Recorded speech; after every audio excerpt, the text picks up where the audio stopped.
লক্ষ্মীপুরের ৭ নং বাসিকপুর ইউনিয়নের রোকনপুর উচ্চ বিদ্যালয় মাঠে পোদ্দার বাজার ইসলামী সমাজ কল্যাণ পরিষদ ও পাঠাগারের উদ্যোগে গত ৩১ জানুয়ারি রোজ শুক্রবার বাদ আসর বিশাল তাফসিরুল কুরআন মাহফিল অনুষ্ঠিত হয়েছে। উক্ত তাফসিরুল কুরআন মাহফিলে প্রধান তাফসিরকারক হিসেবে উপস্থিত ছিলেন আন্তর্জাতিক খ্যাতিসম্পন্ন ইসলামিক স্কলার মুফতি কাজী মোহাম্মদ ইব্রাহিম।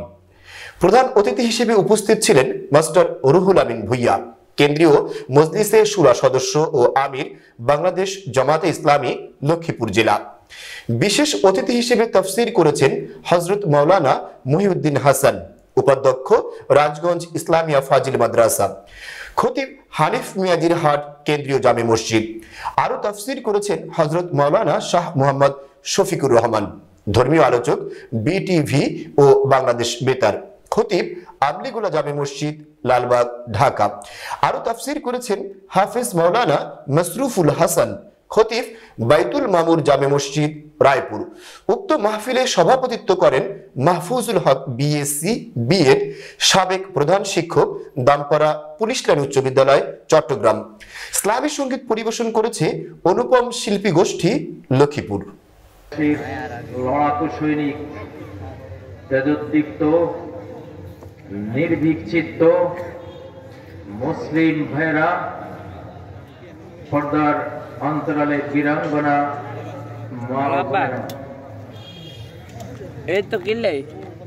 দীর্ঘ সময় হয়েছে জান্নাতের বাগানে আপনারা ফল পেয়েছেন, আধ্যাত্মিক ফল, স্পিরিচুয়াল ফুড। আমরা বস্তুবাদী এক শতাব্দী আমরা দেখেছি। এই বস্তুবাদী শতাব্দীর এখন ক্রান্তিকাল, বিদায়ের মুহূর্ত, আর একটি ইসলামিক আধ্যাত্মিক যুগের এখন সূচনা করব ইনশাআল্লাহ।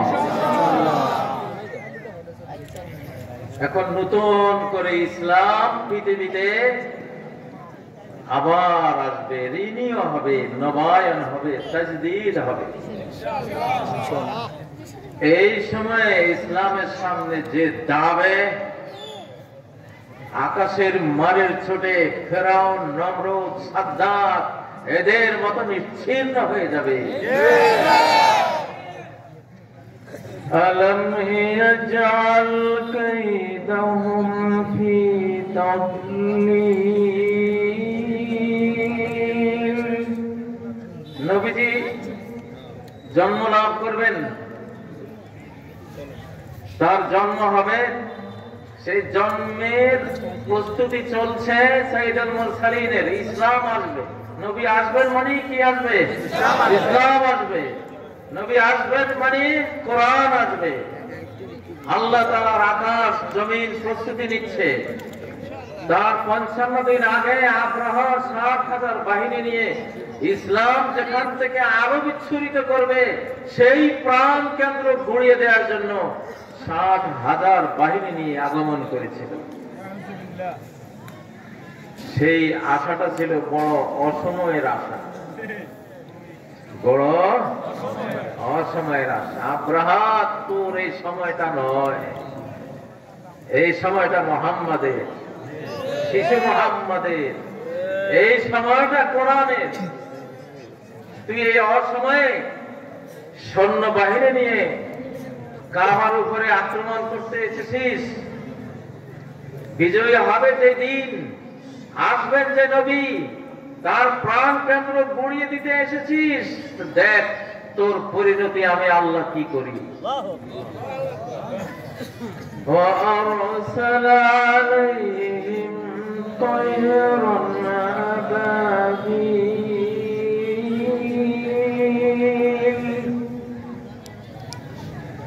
ঝাঁকে ঝাঁকে ক্ষুদ্রাকৃতির পাখি, পাখি মোকাবেলায় হলো হাতি, হাতির মোকাবেলায় পাখি। কি না পারেন মাহবুব। এটা অনেক বইপত্র ছিল, ইসলামী সাহিত্য ছিল, সবগুলো তছনছ হয়ে গেছে এবং বেশ কিছু উলি পোকা খাই গেছে। 15-20 বছর এটা খোলা হয় নাই। এটা আমরা সংস্কার করবো, আমাদের সাহায্য চাই, আমরা আপনাদের মানসিক আর্থিক সব রকম সাহায্য চাই। আর আরেকটা কথা আমি বলবো যে বাংলাদেশের বর্তমান যে পরিবর্তন, এটা আমরা এমন কোনো লোক বা গোষ্ঠী নাই যে আমাদের দ্বারা এটা হয়েছে। আল্লাহ রাব্বুল আলামিন ফেরাউনকে নমরুদকে একটা মশা দিয়ে মেরে ফেলছে, ফেরাউনকে পানিতে ডুবাইছে, আব্রাহামকে আবাবিল পাখি দিয়ে মেরেছে। এগুলা একটি চিত্ত পাহাড়। আমাদের কাছে যে পরিবর্তন আসছে, যারাই যেভাবে নিজেদেরকে কৃতিত্বধারী মনে করুক না কেন, এবার আমার তাসাউলা ইয়া সাল্লাহ রাব্বুল আলামিন, তোমরা যত চেষ্টা করো, আল্লাহর চেষ্টা ছাড়া, আল্লাহর অনুমোদন ছাড়া কোনো কিছুর পরিবর্তন হয় না, হবে না। তো যেটা হয়েছে এটা আমি মনে করি সম্পূর্ণ আল্লাহর রহমত দেওয়া হয়েছে। আজকে আমরা যেখানে দাঁড়িয়ে মাহফিল করছি, এখানে মালিক উদিত হয়েছে। এমনও দৃশ্য হয়েছে যে বক্তা রাখতেছে,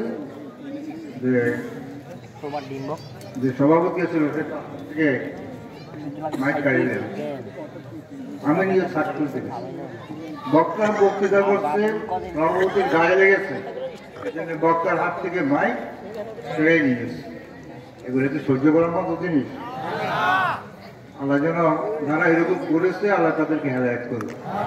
আর তাদের যদি নসিবে হেদায়েত না থাকে, আল্লাহ যেন তাদেরকে ধ্বংস করে। প্রতিষ্ঠান বৃহত্তর নোয়াখালীতে এত বড় ইসলামী পাঠাগার সমাজ কল্যাণ পরিষদ ইতিপূর্বে কোথাও ছিল না। পোদ্দার বাজারে এই প্রতিষ্ঠানটা ভাড়া ঘরে থাকতো, কয়েক হাজার ইসলামী সাহিত্য ছিল, অসংখ্য তাফসীরুল কোরআনের সেট ছিল, ৬টা হাদিস গ্রন্থের গ্রন্থ এখানে ছিল, অসংখ্য পাঠক প্রতিদিন বিকালবেলা এসে এখানে বই পড়ত। আমিও সেই তখন ছোট ছিলাম, আমি একজন পাঠক ছিলাম। আমি দেখেছি এই প্রতিষ্ঠানটা করেছিলেন মূলত মাহফুজুল্লাহ বিসি সাহেব সহ ওনার সাথে অনেকেই। আজকে আমি অত্যন্ত শ্রদ্ধার সাথে তাদেরকে স্মরণ করতে হয়, তাদের আত্মার মাগফিরাত কামনা করতে হয়। এই প্রতিষ্ঠানের সব এবং পাঠকেরা এসে বই পুস্তক পড়েন, এটা কি আপনারা চান? আমি আপনাদের কাছে আহ্বান করব, আমাদের আজকে অসংখ্য বইয়ের প্রয়োজন, আমাদের কোরআনের তাফসীর প্রয়োজন, আমাদের আহলবিরা প্রয়োজন, চেয়ার টেবিলের প্রয়োজন। আমি কাউকে ওয়াদা করাবো না, আপনারা আমাদেরকে সাহায্যের হাত বাড়িয়ে দিবেন ইনশাআল্লাহ। কেমন? আমরা রমজান পর্যন্ত অভিযান চালাবো, আমরা পাঠাগারকে আগের জায়গায় ফিরিয়ে আনার জন্য চেষ্টা করব।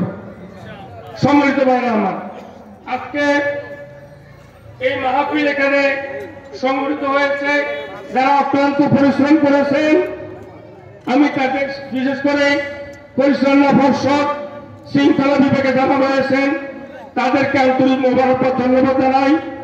এবং আমরা যাতে করে আমাদের যে ইসলামী সমাজ কল্যাণ পরিষদের যে দেশের সাধারণ মানুষ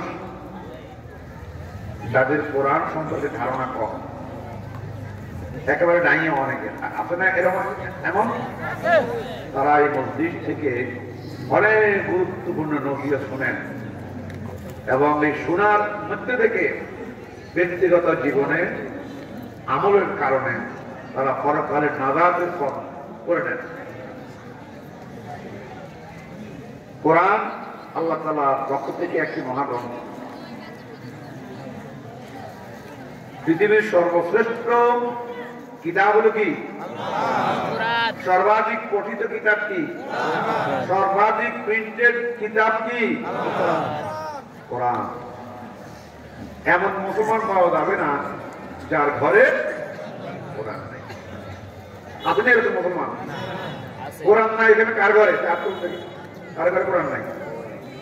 পাওয়া যাবে না। কোরআন মানি না, না মানি, কিন্তু মহব্বত করি। মহব্বত করি না? এটা একটা অগ্রগতি।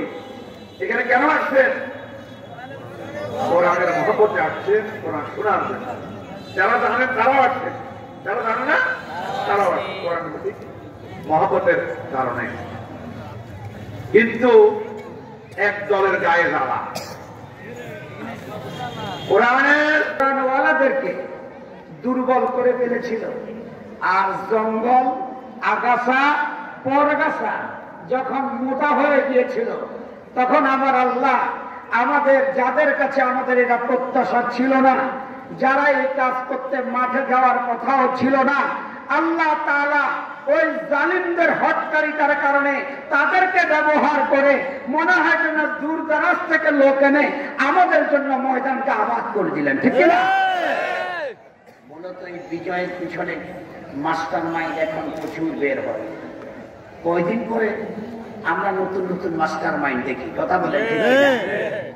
আসলে মূলত এই জমিনকে আমাদের জন্য আল্লাহ তাআলা দ্বীনের দাওয়াতের জন্য উপহার দিলেন এক মহান সত্তা, যার ক্ষমতার কোনো শেষ নাই।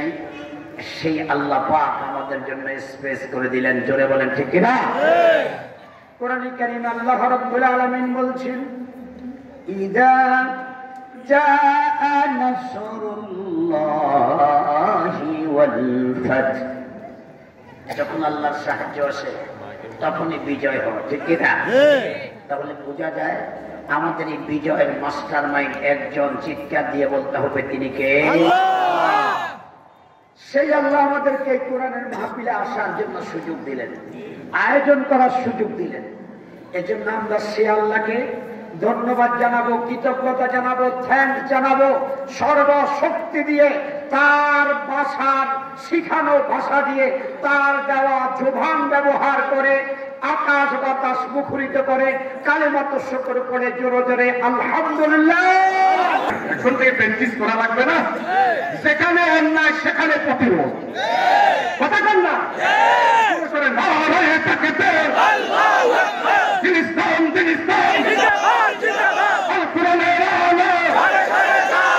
সংসদে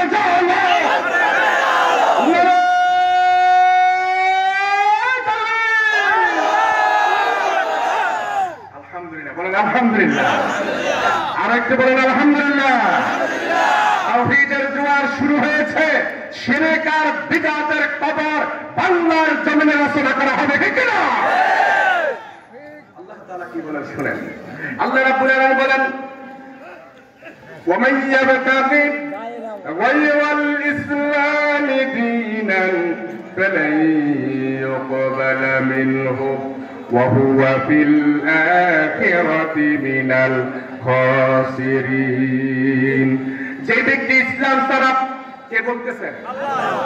আরো জোরে বলুন তো। ওই লোকটা মরার পর যখন কবরের মধ্যে রাখা হয়, তখন কোন দোয়া করে রাখা হয়?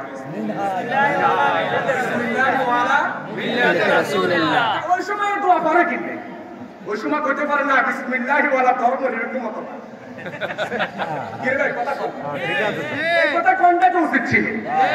আল্লাহ ও রাসূল হাতে কিন্তু দুনিয়ার মধ্যে কিন্তু অন্যদের পক্ষে ছিল না, কারো পক্ষে ছিল না, সুতরাং এটার পক্ষে তাকে কবরস্থ করে গেলাম। দোয়াটা এটাই হওয়া দরকার ছিল, কথা বলেন ঠিক কিনা? ভাইয়ের আমার, ধর্ম নিরপেক্ষ মতবাদ একটা কুফরি মতবাদ, এর আবিষ্কারক হলো মিস্টার ইবলিস, শয়তান। কোন মুসলমান ধর্মের ব্যাপারে নিরপেক্ষ থাকতে পারে না, পারে না, পারে না, ঠিক কিনা? আল্লাহ পাক বলেন, ওয়ামান ইয়াবতাগি গায়রাল ইসলামি দীনান, যে ব্যক্তি ইসলাম ছাড়া অন্য কোন জীবন ব্যবস্থা গ্রহণ করবে, ফালাই ইউকবালা মিনহু, কখনো সেটা তার থেকে গ্রহণ করা হবে না। ইসলাম ছাড়া যত তন্ত্র মন্ত্র, যত মতবাদ, কোন মতবাদ আল্লাহ গ্রহণ করবে না। হাত দিয়ে আশ্চর্য মতো করলাম না, আরো জোরে করলাম না, কারণ আল্লাহ একটা সম্পর্ক আছে তো, কথা বুঝেন না? এমনি যে কয় মাঝে মধ্যে হাসতে হাসতে কিছু কথা কই গেল, কিন্তু কিছু কথা মূল কথা মারি থাকে।